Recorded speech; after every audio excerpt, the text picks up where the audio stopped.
ઘડીક ફોન મૂકી દે ને, મારે એક વાત કરવી છે. બોલો, શું વાત કરવી છે તમારે? હું તને એમ કહું છું કે જો મમ્મીને છે ને તું જી રાંધી બહુ ભાવે છે. તારા હાથમાં મીઠાશ જ એટલી છે, તારા હાથમાં મીઠાશ જ એટલી છે, પણ એને છે ને તારી અમુક વાત ગમતી નથી. મને પણ મમ્મીની અમુક વાતો નથી ગમતી. મેં કઈ કહ્યું નહીં. એ વાત થાય છે, પણ હું તને એમ કહું છું કે આવા ટૂંકા કપડાં પહેરવાનું હવે રહેવા દે ને. ટૂંકા કપડાં? ક્યાં છે ટૂંકા કપડાં? બતાવો તો મને. ટૂંકા કપડાં કોને કહેવાય? જેમાં આપણું શરીર દેખાતું હોય. ટી શર્ટ પહેર્યું છે એ પણ ફૂલ છે, જીન્સ પહેર્યું છે અને હાથ પણ અહીંયા સુધીના ઢકાયેલા છે.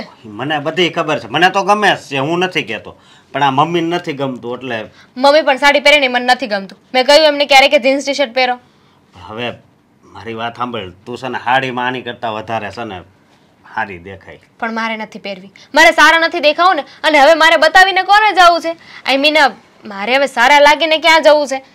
મારા તો લગ્ન થઈ ગયા છે. હા, પણ લગ્ન થઈ ગયા એટલે જ વાત છે ને. લગ્ન પછી છે ને આ સ્ત્રી સાડી પહેરે ને તો જ સારું લાગે. એવું ક્યાં લખીને આપ્યું છે? કયા ગ્રંથમાં, કયા પુસ્તકમાં, કઈ ચોપડીમાં લખ્યું છે કે લગ્ન પછી સ્ત્રીએ સાડી જ પહેરવી? એ અત્યારે નથી લખ્યું, પણ પહેલાના જમાના પહેલા લખ્યું તું. પહેલા બધાય પહેરતા ને એટલે. હા, તો એ પહેલાનો જમાનો હતો ને. હવે જમાનો ફરી ગયો છે. આ જમાનો આવ્યો છે, મોડર્ન જમાનો આવ્યો છે, નવો જમાનો આવ્યો છે.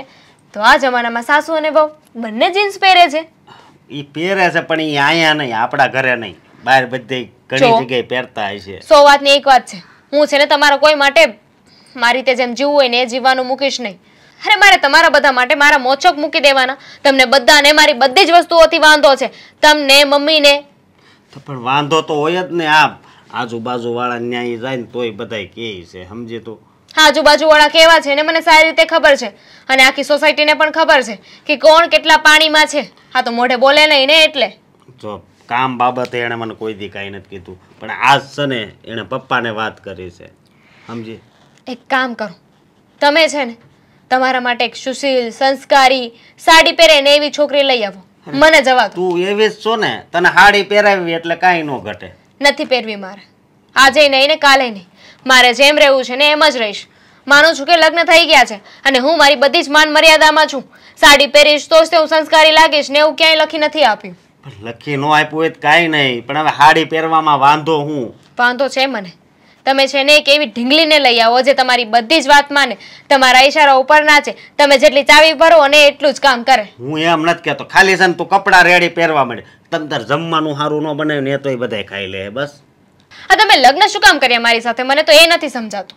લે, હું કામ લગ્ન કર્યા હોય? હારે જીવવા માટે, હળે મળીને રહેવાની, આનંદથી જીવવા.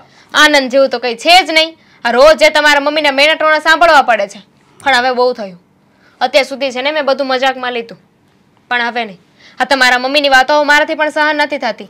જો એમને મારા આવા કપડાં પહેરવા ના ગમતા હોય ને તો આપણે બંને નોખા થઈ જઈએ. નોખા થઈ જઈએ? હવે આમાં નોખા થવાની ક્યાં વાત આવે? વાત છે, વાત છે. આ તો હું છું ને એટલે એટલું સહન કરું છું. તમે બીજીને લઈને આવો ને એટલે તમને ખબર પડશે. હવે બીજી મારે નથી લાવવી. તમારા મમ્મીને તો લાવી છે ને. એ તો કહે છે કે તમને ના પોસાતું હોય તો ઘર છોડીને જતા રહ્યો. તો હવે હું જતી રહું ને.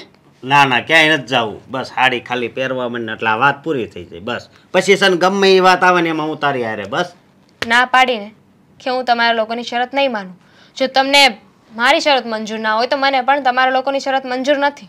લે, હવે આ લગ્ન થયા તો તું શું કહેતી હતી? હું તમારા પગલે જ હાલે, તમે કયો એમ જ કરે. તો હું એમ કહું તું પણ તમારી ગુલામ બનીને નહીં રહું. આમાં ગુલામ બનવાની ક્યાં વાત આવે છે જ ને. અમારે શું પહેરવું શું નહીં એ બધું પણ તમે જ લોકો નક્કી કરશો. તો મારો જીવન જીવવાનો મતલબ શું છે? જો એક વાત કહું, તું સાડી પહેરી લે ને તો જે આ પપ્પા બળતરા કરે છે, હું બળતરા કરું છું ને એ બધી બંધ થઈ જાય. અને હું એક આ ઘરમાંથી જતી રહું એટલે બધી જ બળતરા પૂરી. આમાં તારે અહીંયાથી જવાની ક્યાં જરૂર છે? આ બીજી વાર તે વાત કરી. જરૂર છે. તમે લોકો હવે તમારી રીતે જીવી શકો છો. હું મારી રીતે મારો રસ્તો કરી લઈશ. જો એવું ન કરાય. એક ભાવમાં છે ને બે ભાવ કોઈ દી ન કરાય. મેં ક્યાં એવું કહ્યું કે હું બીજા લગ્ન કરી લઈશ? એકલી રહીશ. કારણ કે એકવાર લગ્ન કરીને જોઈ લીધું કે કેટલું પછતાય છે માણસ. એકલતા વાળું થોડું જિંદગી ઈ કરતા તું આપણે વાત હાલે છે એમાં તું રહે ને. હું તને એમ કહું છું. હવે નહીં. હવે મારી પણ ઈચ્છા નથી કે આ સંબંધને હું આગળ વધારું.